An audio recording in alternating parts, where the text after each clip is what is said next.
Hi Cancer! Welcome po sa ating channel at ito ay inyong Daily Gabay Tarot Reading for September 18, 2024. Please be reminded kung nakaresonate kayo, comment down. Kung hindi kayo nakaresonate, ibigay niyo po sa iba kasi channel reading po ito. This is for you Cancer ngayong September 18, 2024.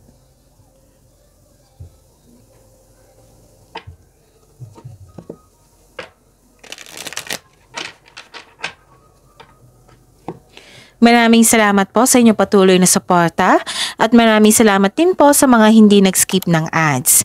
Gamitin ang reading na ito bilang gabay lamang sa mga hindi pa subscribe na po kayo at click bell notification para malaman nyo na may bago tayong video. Para sa mga gusto magpa-reading po, may lumabas dyan sa screen nyo ngayon. Panoorin nyo po at sundin ang instruction. Calling the attention sa mga suki ko dito na Cancer. Open na po ang inyong monthly Gabay Tarot reading for September 2024. May 6 months from now reading tayo at love life reading po. So message me Cancer for schedule. Maraming salamat po.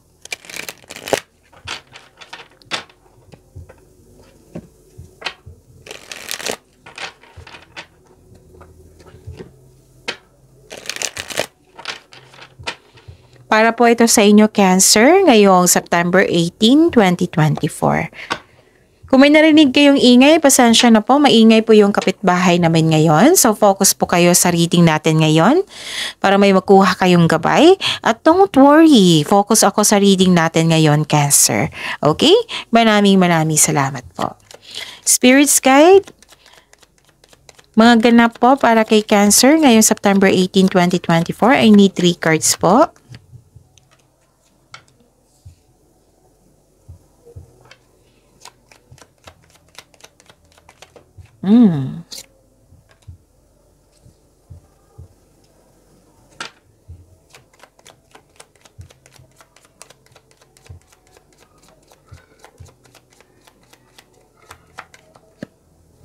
Oh.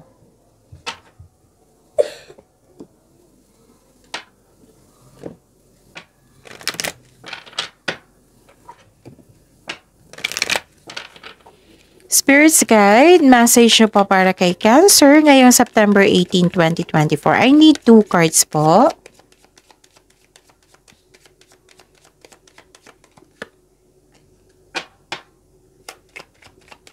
Para po kay Cancer.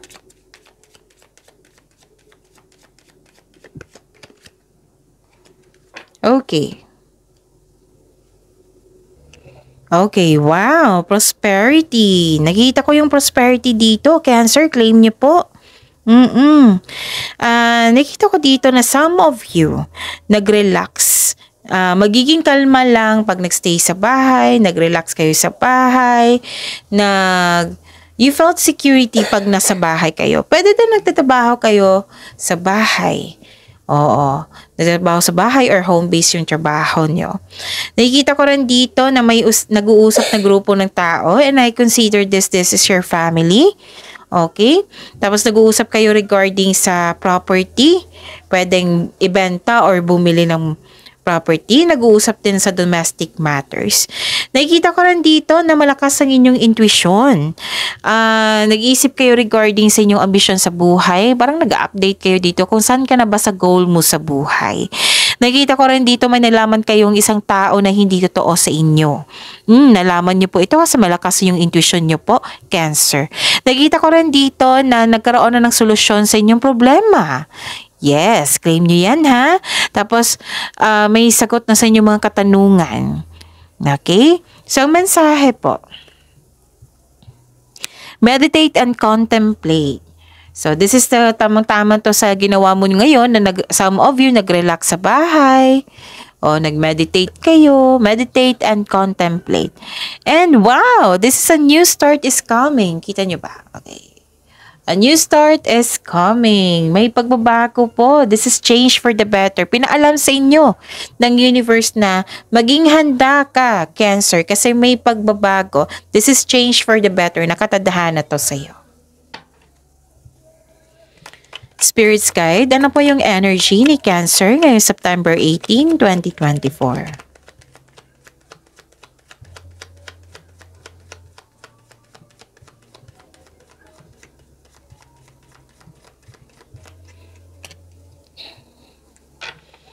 And the clarification of this card po.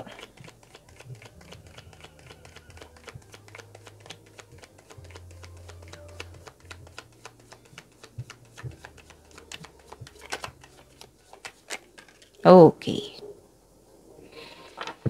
Panoorin niyo po yung last 2 days Gabay Tarot reading nyo ha. Yung updated. Yung weekly Gabay Tarot reading, yung kahapon din. Oo. Para makita nyo or may marinig kayo na repeating message. Kung may nakita kayo or narinig kayo repeating message, kailangan nyo po iyan bigyan ng atensyon. Kung maaari po, bigyan nyo po ng solusyon at aksyon. Again, calling the attention sa mga suki ko dito na Cancer, open na po ang inyong Monthly Gabay Tarot reading for September 2024. May 6 months from now reading tayo at love life reading po. Message me Cancer for schedule. Maraming salamat po. So what is your energy? Cancer. Wow, you're healing now. Yes. You're healing now. Some of you nag-iisip regarding sa nakaraan, sa natapos na. Some of you piniling magkaroon ng healing. Yes. Pwede din hinahayaan ng sitwasyon na matapos. So, ang sabi ng card dito, reminder po ito, Cancer. Remind yourself na let go at move forward. Kasi kung kakapit pa kayo sa nakaraan, yan yung pumipigil na hindi mangyayari itong new beginning na ito. Kasi may sabi dito, di ba, na new start is coming. Nakatadhana yan sa inyo. So, let go mo na yung nakaraan sa mga nangyari. Move forward po tayo para sa pagbabago. Pagbabago is chances sa buhay. Chances po iyan. Okay? And this card tells you na may binigay na opportunity sa iyo na kailangan nyong bigyan ng aksyon. Bigyan nyo ng atensyon, solusyon, at aksyon. Okay? Mag-focus kayo sa binigay na opportunity. Why? Kasi may sinabi ang card nyo po dito na ito yung magbibigay sa iyo ng kasaganaan. Kaya pagbutihin mo, pagyamanin mo. May mensahe dyan, ha? Ano pa? Nakikita ko rin dito na you had choices. Nagkaroon ng future plan. Kaya nga may sinabi ako dito nag-update kayo sa goal nyo sa buhay. And may ambisyon o ideyang gustong gawin. So this card asks you na magawa ng plano para sa hinaharap. Mag-ingat din sa pagiging mainipin. Yan yung iwasan nyo. Yan yung reminder ha. At least alam nyo na kung ano yung iiwasan nyo. Mag-ingat kayo sa pagiging mainipin. And very supportive ang iyong partner. Pwedeng partner mo sa life ito. Partner sa negosyo. Sa trabaho. Tutulungan ka ng isang taong ito para lumago ang iyong buhay. Lumago sa mga pagbabago. Lumago sa mga bago. Sa kapanapanabik na paraan. Okay? Isang bagong chance sa paglago ng iyong buhay. Kaya kumilos ka na. And don't worry kasi you are divinely guided. Kaya nga binigyan ka ng mga mensahe dito. You have to let go and move forward. Take in action. Kasi kung pagyamanin mo ito, magbibigay ito ng kasaganaan sa inyo. 2 card na nagsabi niyan ha, Cancer. So, tandaan nyo po iyan at sikapin yung pagyamanin yung binigay na opportunity sa iyo. Opportunity is a new beginning also, okay? Spirits Guide, Career and Money po ni Cancer. Ngayon, September 18, 2024. Ayusin ko lang po. And the clarification of this card po.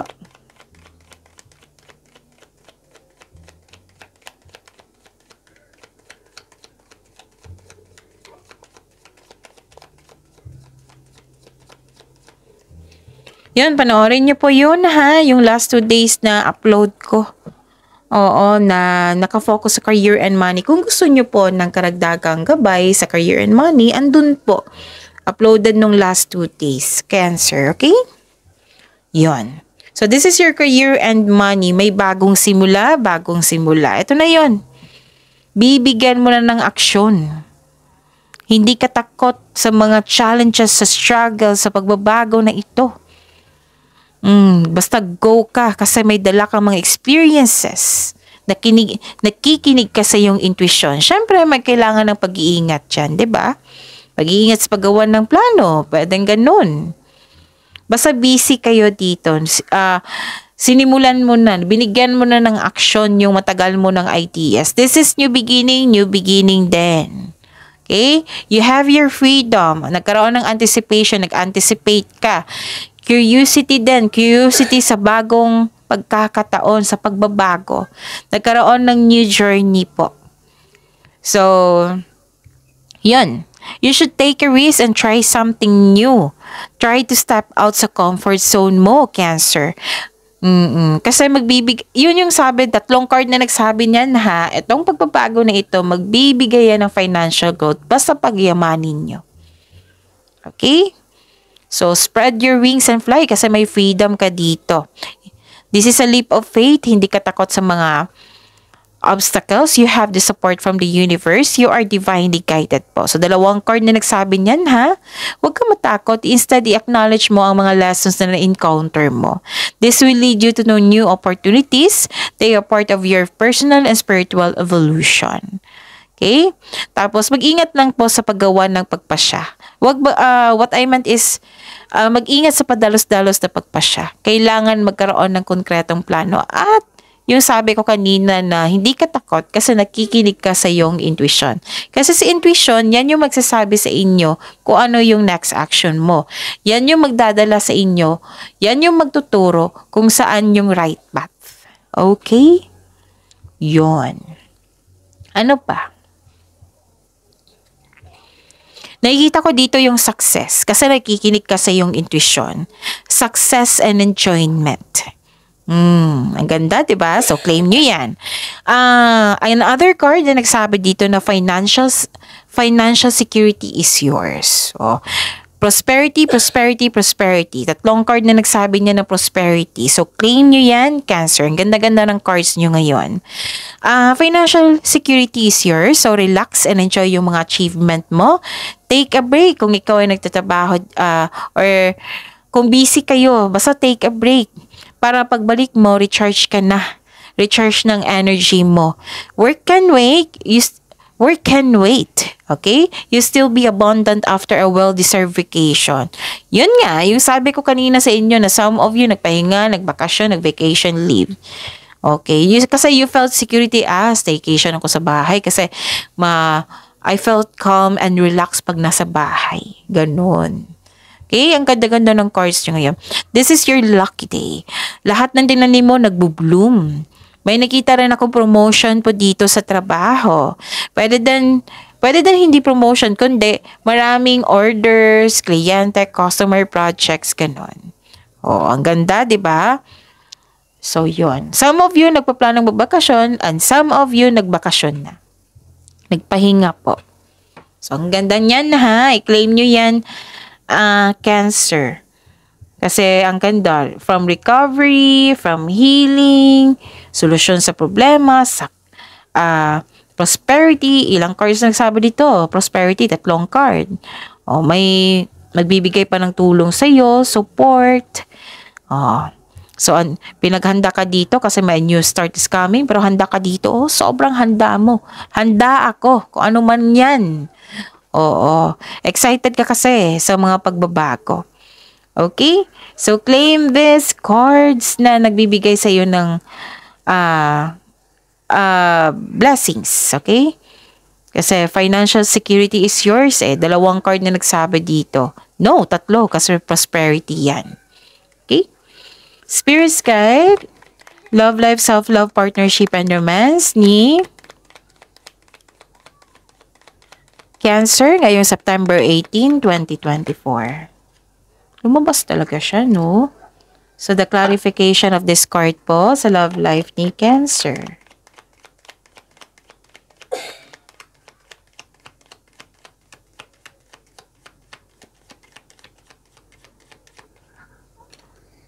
Okay. Maraming salamat po sa patuloy na tiwala at suporta sa ating channel at maraming salamat din po sa mga hindi nag-skip ng ads.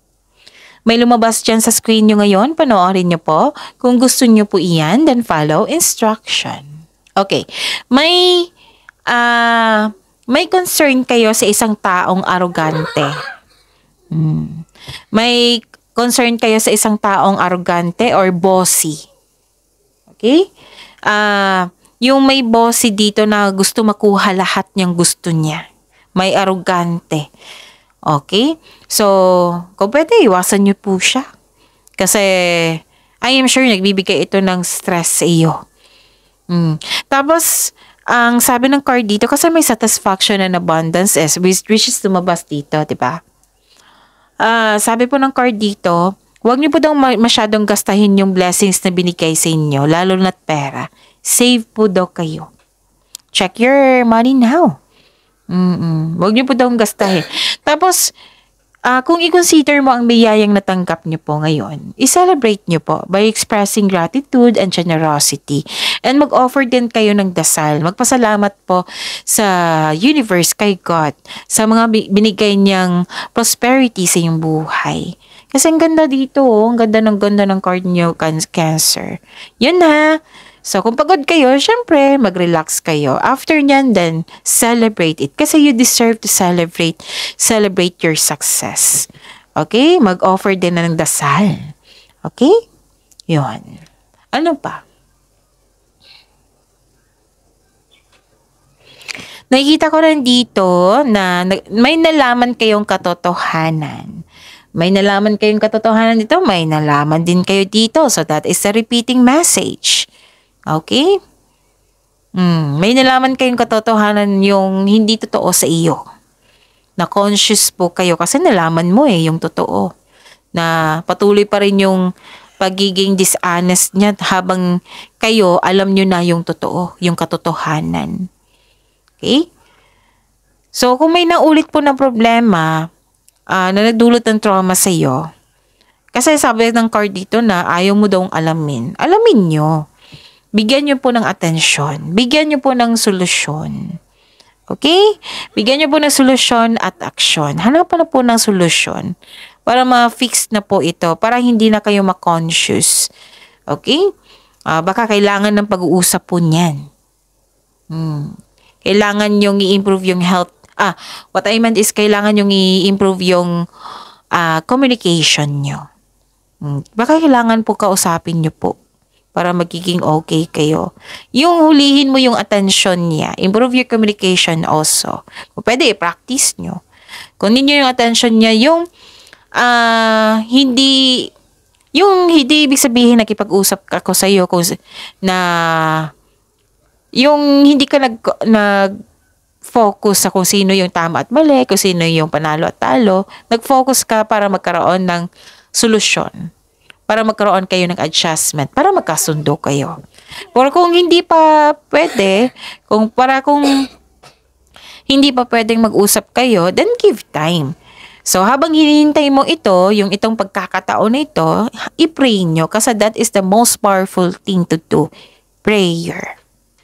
I-heal yung sarili niya, i-heal din kayo. Sana ma-improve yung communication skills mo at makuha mo yung attention niya at magkaroon kayo ng adjustment.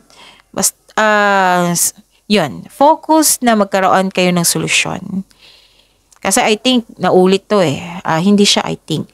Sinabi nga dito ng card nyo, naulit na problema. Parang paulit-ulit na lang, ganun. So, kung paulit-ulit yan, give solution na. Kausapin mo na. Yan yung solution. Kaya nga may binigay sa inyo dito na may sagot na sa inyong mga katanungan. May solusyon na sa problema. Take an action. Okay? So, focus kayo. Claim nyo po yung positivity dito. Itong blessing sa binigay sa inyo. Celebrate it. Yung prosperity, ang ganda-ganda. So, claim nyo yan, Cancer. Yung dapat adjustment, i-adjust nyo po. Yung mga reminder, sa ulo nyo po. Kung pwede, bigyan nyo po ng solusyon at aksyon. Focus on positivity. Positive affirmation ay kailangan po. Because we are focused on having peace of mind, di ba? So, see you tomorrow.